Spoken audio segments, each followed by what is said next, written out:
Thank you, everyone. I do want to make one comment before we get started on our next interview. Dr. Jordan, in response to your earlier statement, we do have a question that we have decided on regarding sexual assault and harassment. We decided as a board to hold it for the second round of interviews. Thank you. So moving on to our third interview of this evening, that will be with Mr. Bob Benke. And here he comes.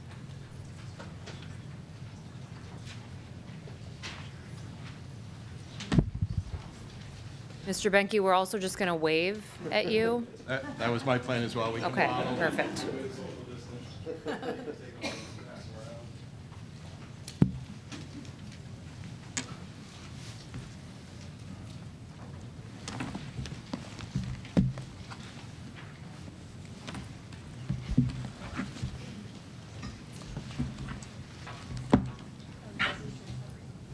Welcome, Mr. Benke. Thank you for being with us this evening. Following our interview questions, you will have the opportunity to make concluding remarks and ask a question as time allows. But as you know, we do have a hard and fast 1 hour limit. We've had the opportunity to review your resume. Please tell us how your background and experiences make you a good fit to be our next superintendent. All right. Well, first of all, thank you for having me here tonight. I really want to explain the packet that I handed out here. That is my transition plan, and that really rests on three pillars: fiscal responsibility, building up to positive culture and climate, and ultimately the goal for rigorous and responsive educational programs.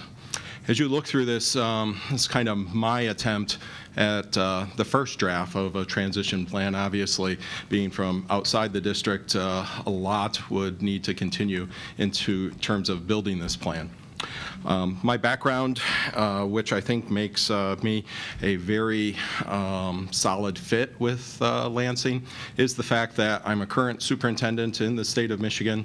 I come from Adrian, Michigan, which is a blue-collar town that's very diverse. And when I look at the similarities to Adrian, while it's a little bit smaller in size than Lansing, I see the fact that I came into a district that was damaged. There was a number of years of pay freezes, schools that were at the lowest performing in the state, and from that we were able to really implement and reestablish the trust and confidence in a school district that had lost its way with the community.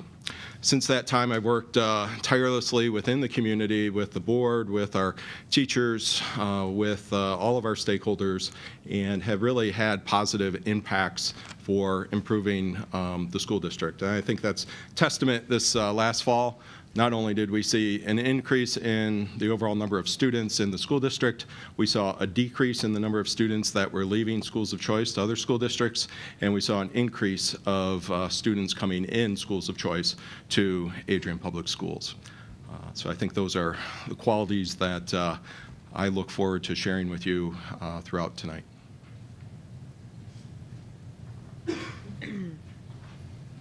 Please share an example of a time you have led a sustained multi-year improvement initiative. Be specific regarding the situation, the task at hand, your specific role, and the outcome. One of the things that I think is instrumental to a superintendent coming into a district, from my perspective, is a listen and learn tour.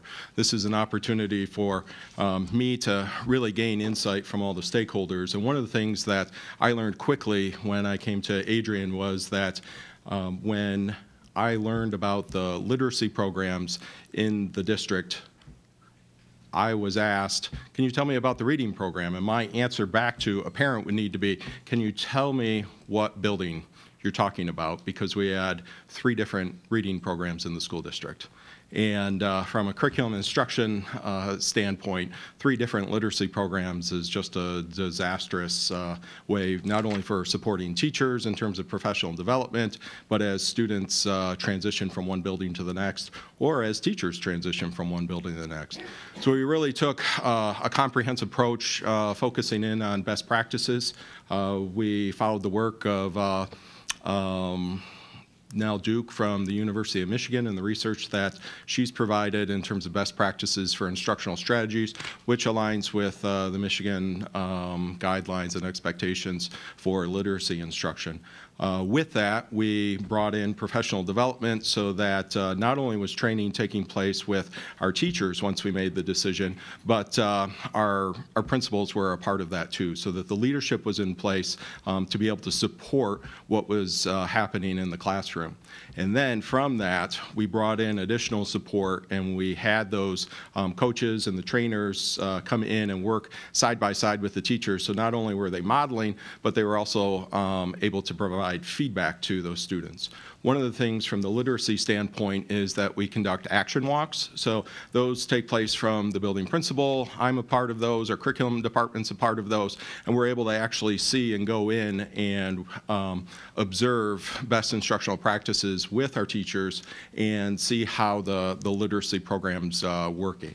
So from the implementation and the planning components of things, I was involved in that, obviously making sure that there's funds available to purchase materials and making sure that Title II supports the appropriate professional development for that. Since that's been put in place, one of the things that I do on a weekly basis is I work with 2 students who are struggling readers at our most at-risk elementary school. And what I do is I work with them on their fluency. That helps keep me in tune to the work that's taking place with our teachers, and then also keeps a pulse on things with me so that I can go back, get information from teachers, get information from the building principals in terms of any additional supports that are needed and the success of the program when it's ultimately comes down to the high stakes testing in the spring.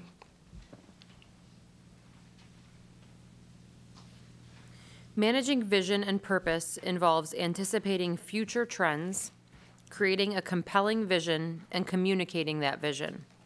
Describe a situation that conveys your capability in this area.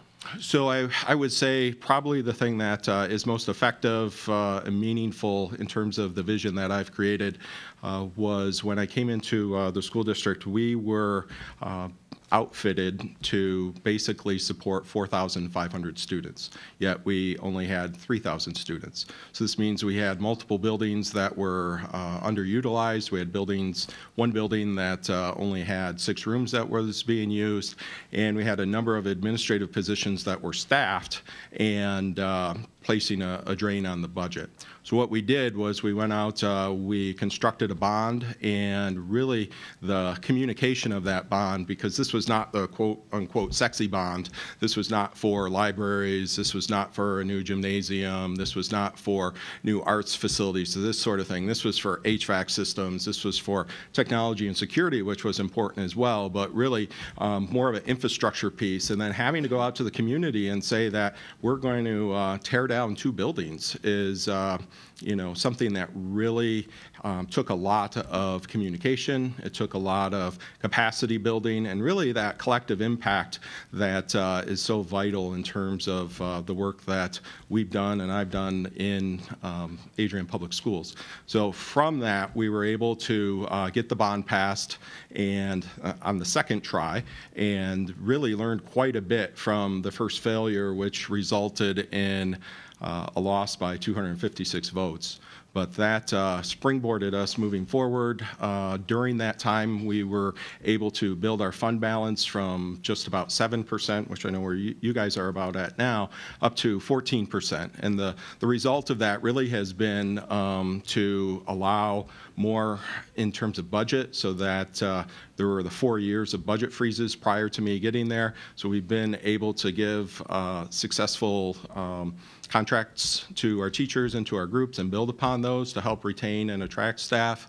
One of the other things is that because we're not using funds to heat buildings and maintain buildings that we didn't need, we are able to offer more opportunities for our students and for our community. And as a result of that increase in the fund balance, we did not need to borrow money from the state to start the beginning of the fiscal year from July 1 through October when you get the first state aid payment. So those have all been very promising things. That vision really was a collective impact approach of how do we make sure that we have those that support us, but also how do we make sure that we have our naysayers, those that might not have supported the bond, building communications with them and working to build that capacity. And again, reestablishing the trust in the community school district. Please tell us what the term culturally competent means to you. Give us an example of how you demonstrate this characteristic and your experience in bringing a diverse group of people to consensus on a difficult issue. So cultural competence, I guess my focus of that is a firm understanding of me as an individual and my own cultural aspects that I have, but then also a deep understanding of the various cultures and groups that make up my community and our country. Through understanding that culture, how do we make sure that we're deepening that understanding for our teachers so that we can better provide an education to our students, we can better relate to our parents, and that our teachers are better equipped to handle the situations that they're facing. You know, I would say, my example, I guess, will focus on a micro example rather than a larger one. And that was, we had a school, and at that school there was several students that were black that were having their hair bopped and pulled and touched. And as that information came forward to me, I met with the parents of those children and sat down and listened, and then really took a large step forward. And I'm very familiar with the importance of understanding natural hair, and we did some professional development with teachers in relation to that, so that from, you know, me as a white guy with short white hair, there's a big difference in terms of how you interact with that, and how do we make sure that when kids are reaching out and touching someone's hair, that they understand the cultural significance of that. And especially when it came down to the point where one girl had her braid pulled out, you know, the financial impact, the impact on her dignity, that was very important, and how we were making sure that we were training our staff and really breaking through the concept of white fragility that was out there, that, oh, well, you know, we're okay and we don't mean this and that sort of thing, but really focusing in on that cultural competence. I worked with one of our school board members. She came with me, and we talked with the students that were impacted. We read the book Stella Luna, which is a comparison between bats and birds. And after we finished that book, we built on some of the examples of the differences and the similarities between the board member and myself, and the differences in our race, the differences in our hair, and then how do we make sure that we're supporting our students in that aspect. That then extended into some professional development with teachers, and then professional development and learning with our students, so that they understand the severe impact that they have, where they might think that it's meaning one thing, but it really has a negative impact for those students. And, you know, pulling a braid out is just unthinkable in my mind. Tell us how you maintain visibility and accessibility for staff, parents, and community groups. I guess I'd also like to add students to that question as well. And, you know, one of the things that I did when I was offered the contract at Adrian was I added a few items to that contract, and one of those was that every year I would donate a Clifford the Small Red Puppy book to every kindergarten student in the school district. So March is reading month, and Clifford readings begin. So Clifford and I go to every classroom and we read the book, and I give them that book, and that really is telltale in terms of the fact that now for 7 classes of kindergarten students, when I walk in, if someone is like, what's the superintendent doing? They're like, you brought Clifford. You know, and this is up through middle school. So that's one of the things that I'm excited about here in this opportunity. Another thing that I would say in terms of involvement is I work, live, and play in Adrian. And, you know, my walk here from my partner's place was 3 blocks today, and it was, you know, pretty scary how close that walk was to here as the board offices. And as we look at getting married and moving to Lansing for my permanent residence, that this is an opportunity for me to continue to be involved. If you look at my resume, I'm the president of the library for Adrian, the Adrian District Library. I'm a member of the Boys and Girls Club. I've been involved in the Kiwanis and the Adrian Club. And if you go out there and search somewhere on the internet, you're going to find some really bad karaoke videos of me. So that involvement is good and it's bad, regardless of how that comes out. But that visibility is always there. I'm in the buildings. You know, I also feel very good about the fact that I will often have teachers shoot me an email and say, "Can you come over and volunteer? Can you come over and do this?" Or, you know, I really have a pressing issue, and I think that I want to share it with you. How can we work through this? Whether it's a student that's in severe trauma or an issue that they feel hasn't been dealt with appropriately at the building level, and I kind of help guide them through that process. Again, I say that if you've ever been to Sauce in Adrian, that's like my office hours where I eat there, and it's a great opportunity to network with parents and to be involved with the community. From a student perspective, not only from the elementary piece, but really, I was just in the classroom the other day, dropped something off to a teacher, and one of the students said, "Hey, Mr. Benke, you sent this information out about this scholarship opportunity for Hispanic students, and it says that it's only for students in Detroit. So is there something that we can do?" And then, you know, I talked with her about the loophole of how we could get her into this program. So being out there, being visible on all aspects is center to how I live my life. Often we learn from successfully facing challenges or experiencing mistakes or failures. Please share a time when this was the case for you. What did you learn from the experience? How did you apply what you learned?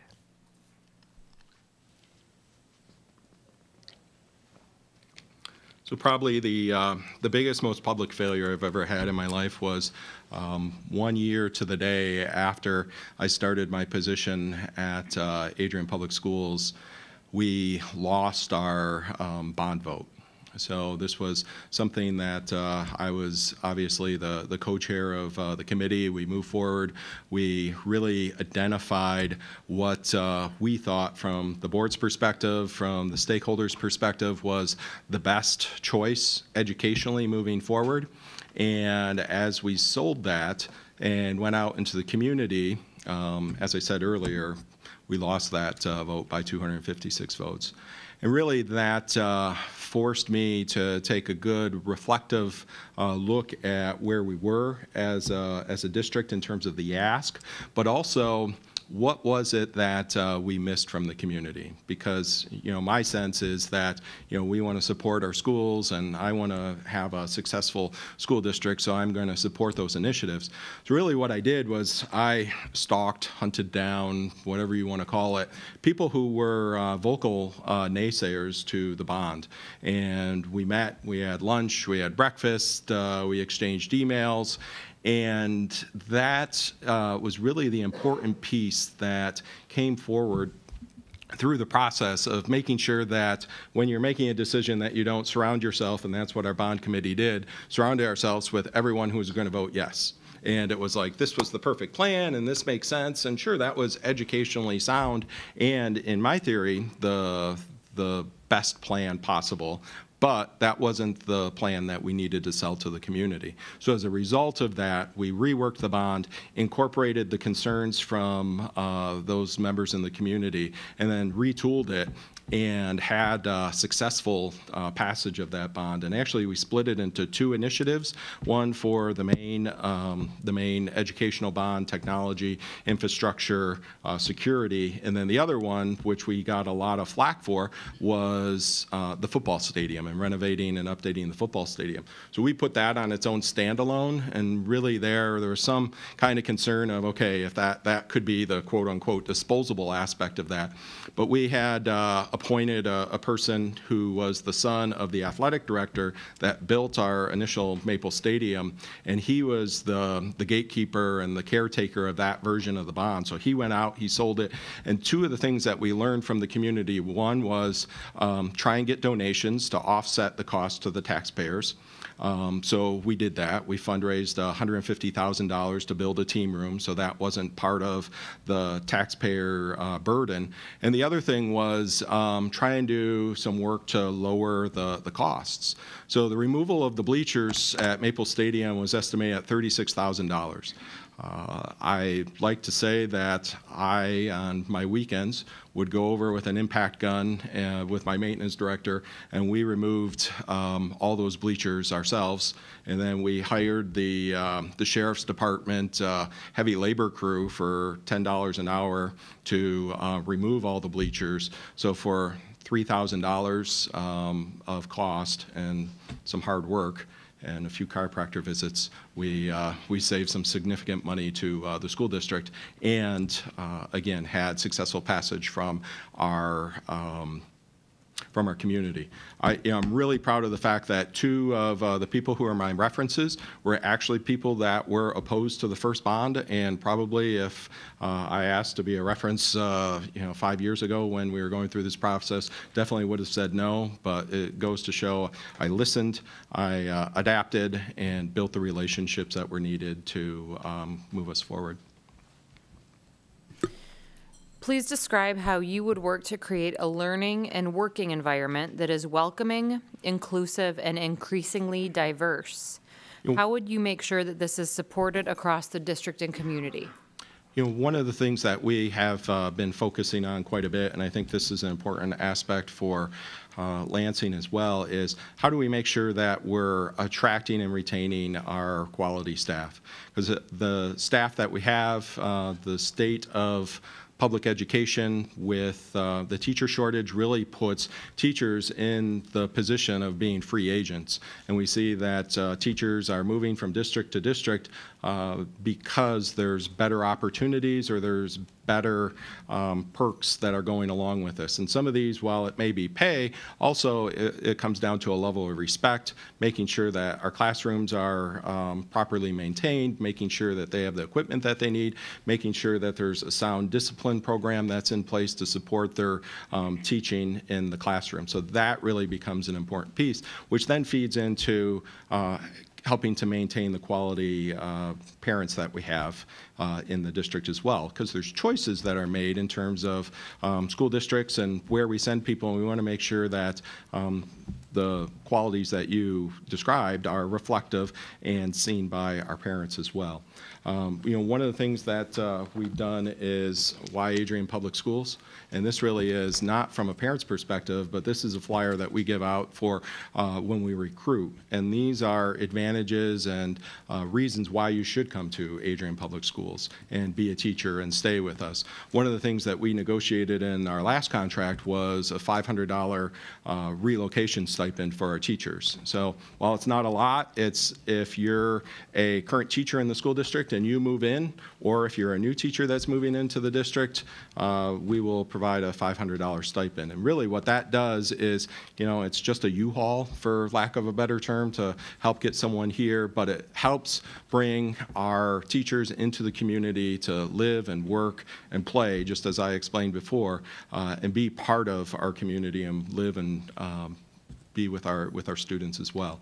And I think when we look at that perspective of a diverse staff and a diverse student population, obviously recruitment is an important piece of that, and how we make sure that we go out to not only Michigan State, but to a wider, more diverse colleges and universities as well, to attract and retain those employees. How do you recruit, develop, and lead a management team? Give us an example of how you've done this in the past. So I'll give an example that we hired a human resources director after the retirement of a longstanding human resource director in the district. And as we went through that process, we quickly learned that we made a mistake by going outside. And one of the things that I'll say is, time and time again, while it's great to go from the outside to look at opportunities for management team and so forth, and that helps bring diversity and new thoughts into the district, really looking at your existing staff is a very important aspect. So we began to shift not from the focus of what the person's credentials were, but really looking at the focuses of the qualities of the individual that we wanted to have in place. So we identified that person internally and then approached them and said, you know, here's your thought. And this person says, well, I'm extremely underqualified.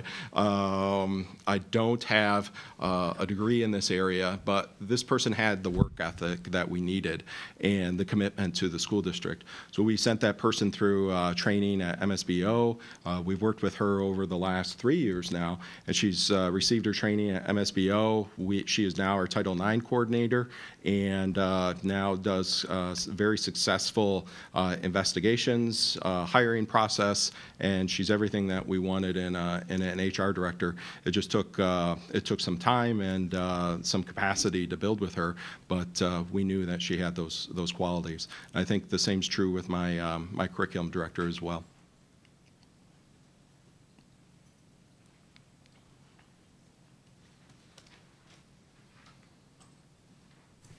Describe how you go about engaging and affirming staff members.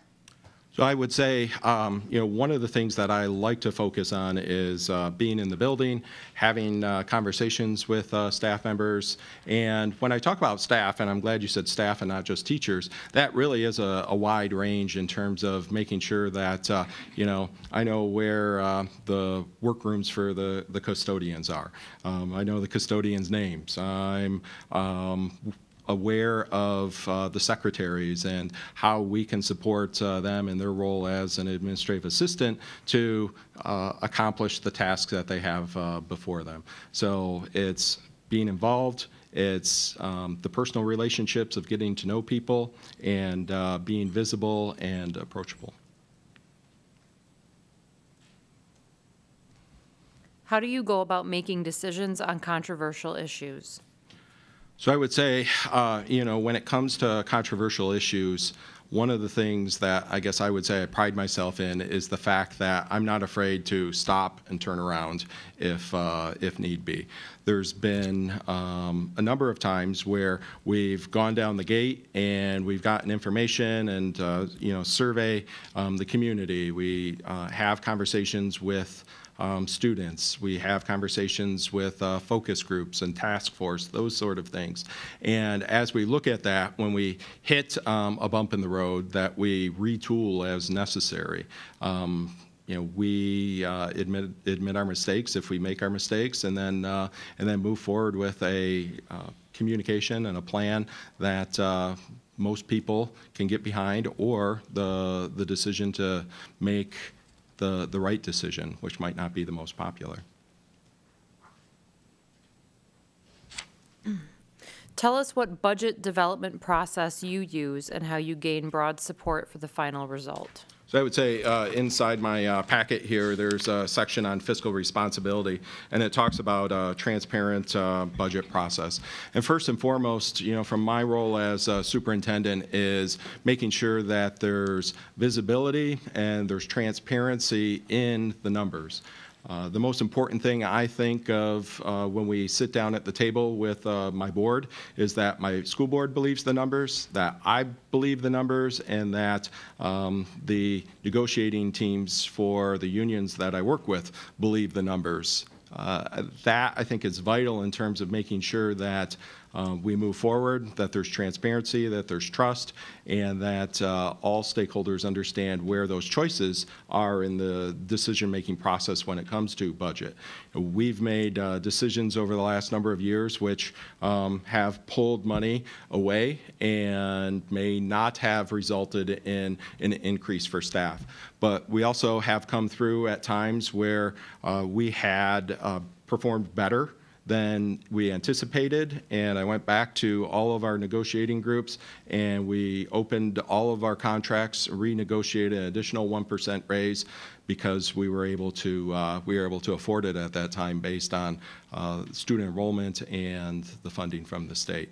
So I think that is an important piece that, you know, in the tough times, our teachers and our staff stood behind us and took those pay cuts, unfortunately, for those 4 years before I got there.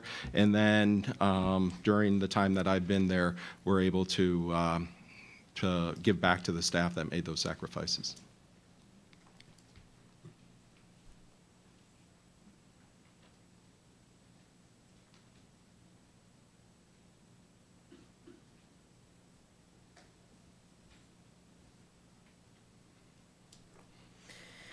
What does an effective relationship between the board and superintendent look like, and how do you cultivate such a relationship? So I would say clearly there are nine different levels of relationships between the superintendent and the school board. You are unique individuals. You all process information in a different way. And one of the things that I get to do is find out the best way for me to communicate information to you. I currently do that very successfully with 7 school board members, so the added challenge of 2 more is something I look forward to. But while communication and we work as the aspect of the whole for a school board and having one board, one voice, those conversations definitely take place in different settings. I know from my own current board that I will frequently do lunch with my board president, and we will talk and process things. I'll have another school board member where just my weekly updates that I send out to them suffice, and if there's a question, they'll give me a call.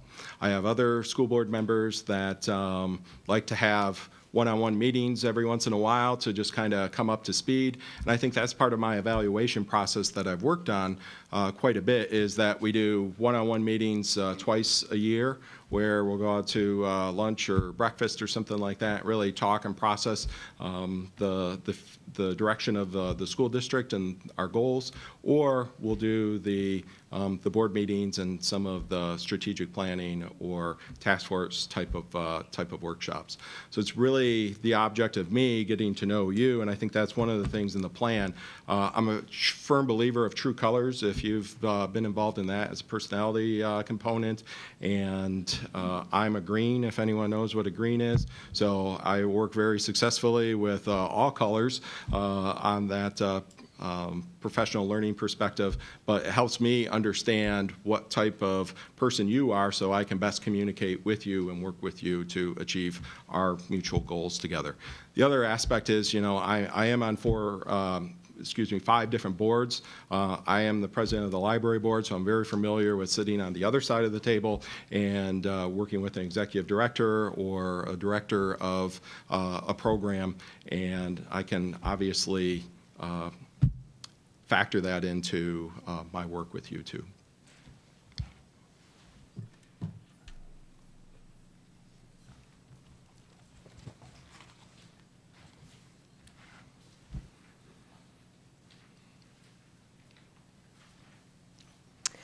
Tell us about your experience in the development and implementation of one specific program change or initiative. What processes did you use, and how did you involve others? So this is the question I was dying for you guys to ask me. So when I came to Adrian, I quickly learned that I was the CEO of a racist organization. When you trace back the consolidation of school districts in Lenawee County, you would have one-room school districts that would consolidate and consolidate. And in the 30s and 40s, there were very deliberate decisions that were made not to consolidate the one-room schoolhouses in the small school districts that had Hispanic students. So we have a very rich and diverse Hispanic population in Lenawee County, and you can literally see that there's this big loop that goes around the Hispanic community in Adrian. And that still continued to cause harm to the district, and there was not the healing that needed to take place that still carried on. So beginning to, A, recognize that and call that out was something that was very important. And then moving forward to address the needs of our Hispanic population. We have 31% Hispanic population in Adrian, and this really started by making deliberate actions to engage the Hispanic community. And some of those examples, I think, started with this book that was written. It's called Martin's Mural. And what we did, Martin Moreno is a alumni of Adrian Public Schools and a national muralist. And he came in, and with the work of Siena Heights University, they designed a mural across from the post office. So as a result of that, one of the things that I wanted to make sure was that we were embracing this. And we launched a kindergarten through 12th grade Spanish program, where before Spanish was only taught in the secondary level. So we not only incorporated the introduction of Spanish at an earlier grade, we were provided information about a grant from one of the people that was opposed to the bond initially, Italy. And Italy said, why don't you write a grant and try and get this literacy. So we wrote the grant. I came up with the idea of Martin's mural, because what I wanted to do was, I knew that that year was a great place in Adrian's history.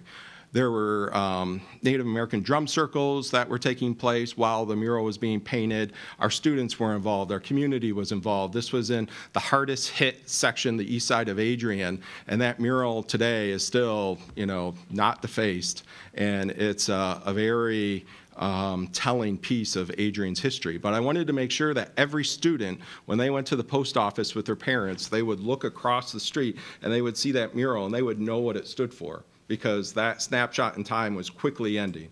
And this book documents that and really heightens and strengthens our Hispanic community. We have a Hispanic language line that is available to parents. In our newsletter, we have a section that is specifically dedicated to Spanish language. We have a Hispanic leadership group that we started and partnered with Siena Heights University.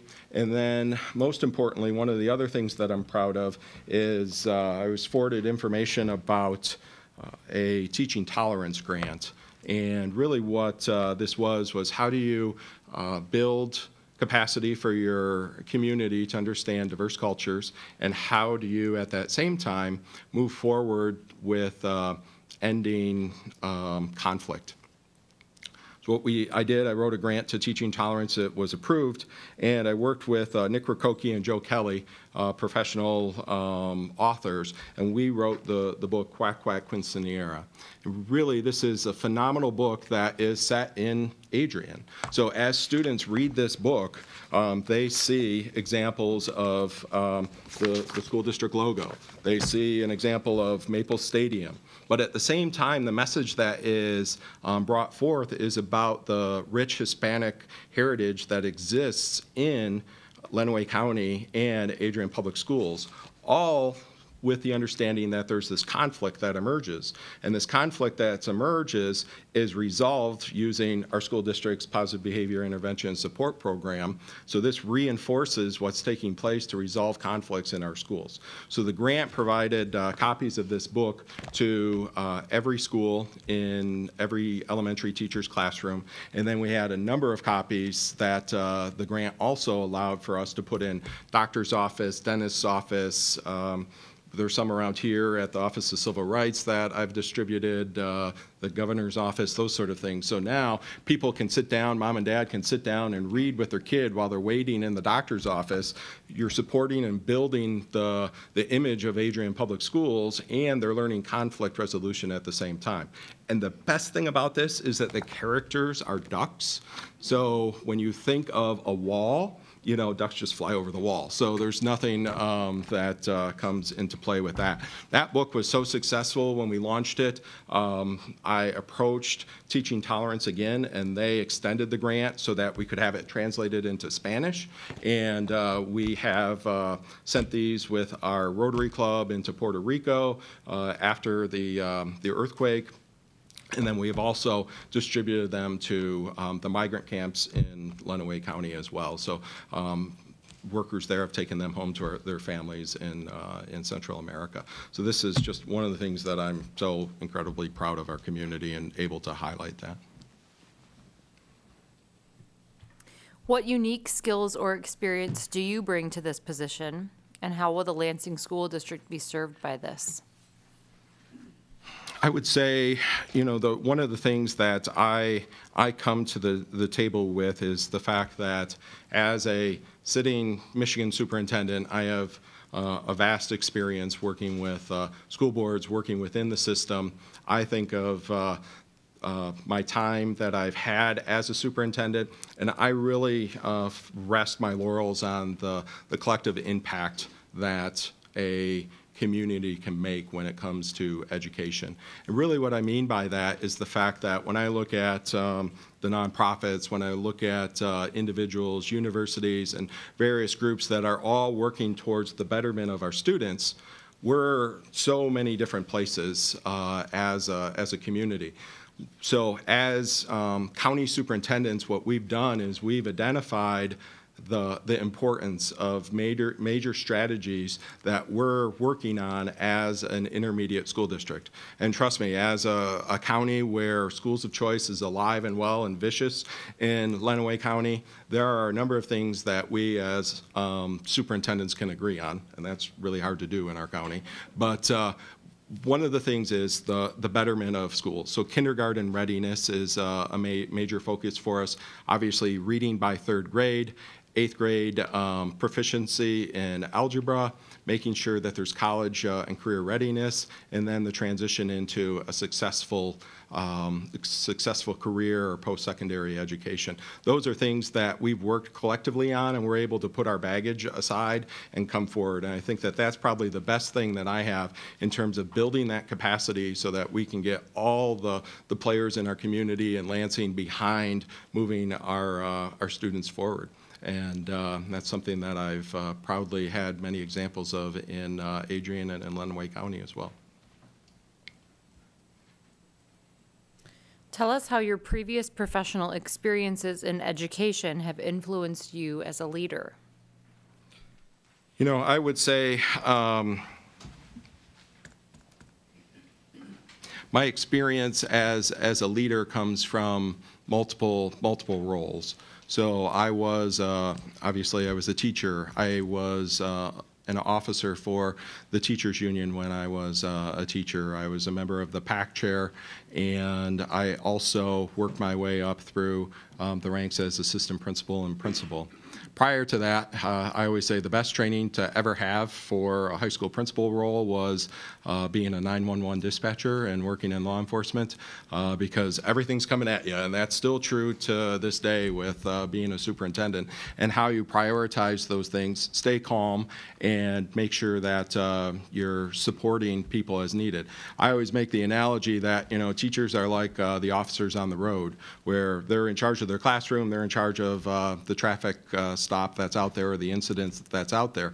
But occasionally, from time to time, backup needs to be called. So we send in, a sergeant or a shift supervisor to help and provide some additional support and expertise to help those teachers out. Or unfortunately, sometimes you need to call in the hazardous materials team or some type of cleanup team to really provide support for that. And I think that that's very true in terms of education, of making sure that teachers have the responsibilities and the tools to maintain their classroom successfully and run their classroom successfully. But when a teacher needs help, a teacher needs help.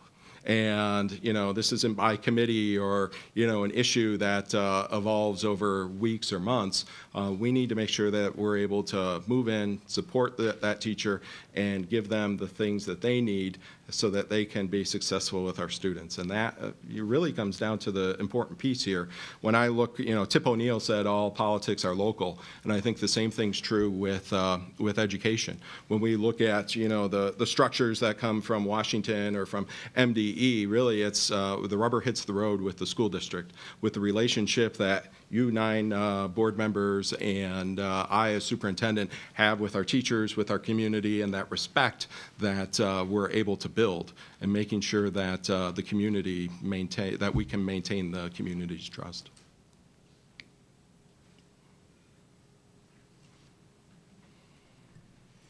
We appreciate your interest in becoming our next superintendent. Do you have any questions for us? So I have 2.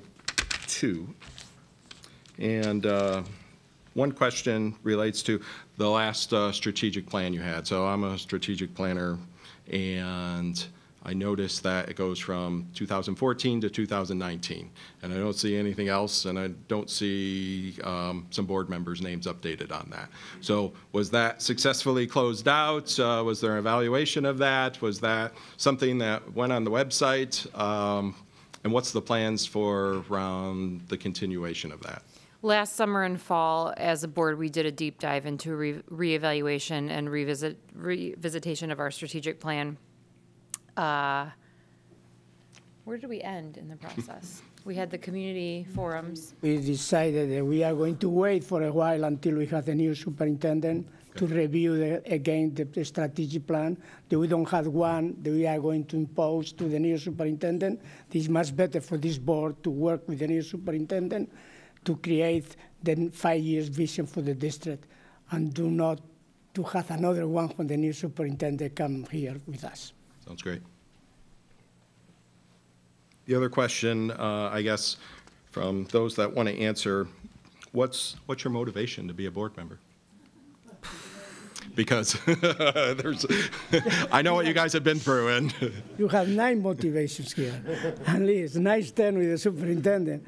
I think that what you say, the community and the students is the future, is the present and the future. And this board is very sensitive to that. And I think that is our motivation, how we improve this community, these students who are our present, but it's also our future. And when I used to receive applications of kids for kids that couldn't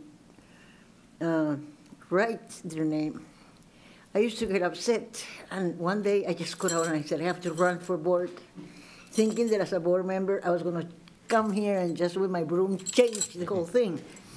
Can't do it, and it's not the job that the board has, so. But it has been a great experience. Mm-hmm. I guess I could echo that in some respect. I'm a physician. I run a nonprofit, and our clinic takes care of low-income families, people that are uninsured, or people who have Medicaid. And so there's a fair amount of selection bias in that many, not all, but many of the kids that I take care of are underachieving. They have unique challenges in their family dynamics. And so just watching my kids watching my patients over several years, I don't have any children of my own, watching my patients over several years talk to me about the struggles that they're facing in their education motivated me to want to do something about it. So our district definitely has overachieving, high-achieving kids, but those typically aren't the kids that I see in my practice. And so I wanted to do my part to advocate for the kids and the families who can't always advocate for themselves. So that was my motivation. I guess I'll start with, there's several reasons why I'm a member of this board. First and foremost, I'm a product of the Lansing schools. I'm very proud of that. Go Big Reds. Thank you. I'll take it the vice president is not. No. My father was a longtime administrator in the Lansing School District.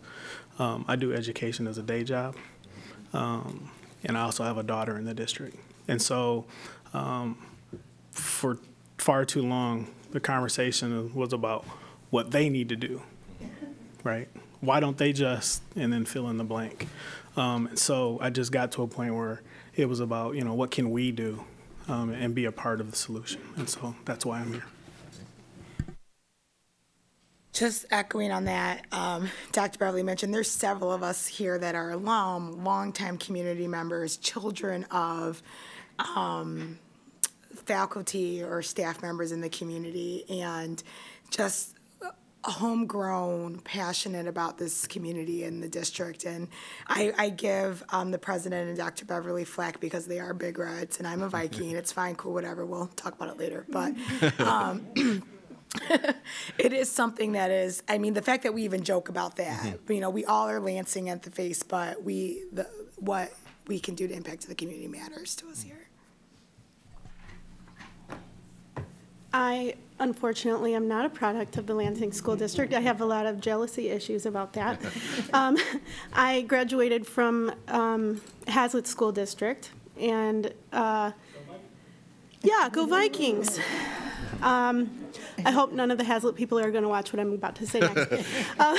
But I, while that's a wonderful place, and it was a fairy tale place to grow up, I had a very difficult time adjusting to the world afterwards. And I didn't kind of come around to the Lansing School District until I had a daughter who has special needs. We lived in Lansing. We thought, well, we'll choice her over to Hazlitt, into the fairy tale. Hazlitt wouldn't take her because she had special needs. So we thought, well, I guess we can either lie or try Lansing. So we put our daughter into Lansing. At the same time, my husband started teaching in Lansing. Both my parents also taught in Lansing. So I was raised in Hazlitt while my parents were working here. And we were just blown away by every step of from John becoming a teacher here to our daughter and the experience we were having as parents here. And I was like, this is great. How come nobody knows? This is amazing. And I see these kids that are graduating and from Lansing, and they just have a sophistication that none of my classmates had, that I didn't have. And I did have some friends from Lansing schools back in the day, and I did notice that they were not having the trouble adjusting to the real world the way I was. So I just fell in love with the district, and I have a strong bias towards teachers, obviously, and so that's like a big role that I hope I can fill, because I get to hear a lot of what teachers really think, and for me to be able to be in the room to bring that perspective to the board, I think is important. Okay, well, prior to joining the school board many years ago, I was involved in the community activities in support of the Lansing School District. My daughters went to school here. One was born in Lansing, one was born in Bay City. But they went through their kindergarten, elementary, and middle school and high school. They went to Everett High School. So I'm a Viking parent for Vikings. So throughout the years, the ups and downs, there have been many good things that happen with our kids. When you see them graduate and go to all kinds of universities and colleges in the state and out of state, and some out of the United States. So there's a lot of things going on that are good in Lansing. Now I have grandkids in the district, so that also keeps me going and trying to, along with my colleagues, make the best decisions for students. And obviously I have my grandkids, but all students are important, and that's what we work for. And that's what keeps me going. Thank you. Oh, and I should also say that, We have great staff, and they have been through thick and thin, and they have helped us. And like you've said in some of your statements, that you help them out, or you kind of pay back their sacrifice. And I think we're doing that in a way that, as long as it's a balanced budget and we're able to do that, yes. Right. Numbers are always important. Yes, absolutely. Thank you for asking that question. And I think this is a great opportunity for our community members who are with us this evening to also learn a little bit more about the board members. So really, thank you for asking that. As another proud Lansing School District product in Big Red, I want each one of our 11,000 students to have the same wonderful, enriching, well-rounded experience that I had. And that's what I'll say about that. That's great. Thank you so much again. Thank you. My concluding remarks. The board is interviewing a number of candidates, and we will contact you if you are selected as a finalist. Thank you so much for coming. We have enjoyed meeting with you. And 4 minutes, everybody.